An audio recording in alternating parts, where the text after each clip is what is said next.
we've got a lot of people monitoring water quality in the Minnesota River Basin.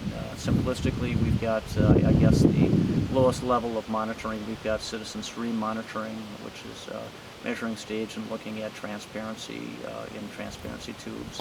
And we've got more complex monitoring done by local units of government, state agencies, and federal agencies.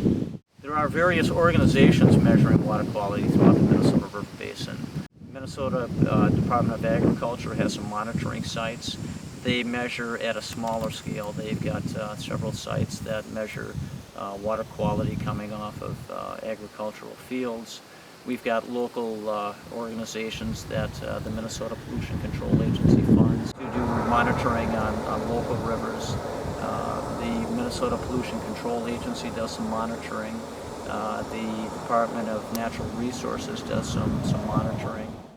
And and the United States Geological Survey does a lot of the large river monitoring.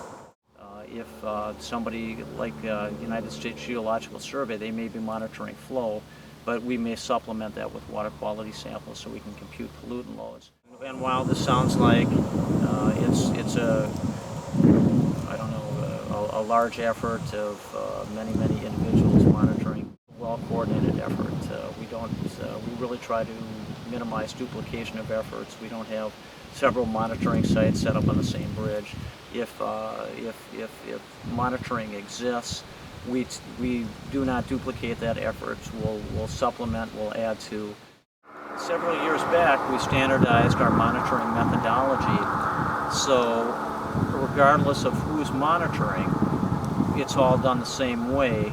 We can pull this data in and we can compile it and calculate results. So there's very little duplication of effort.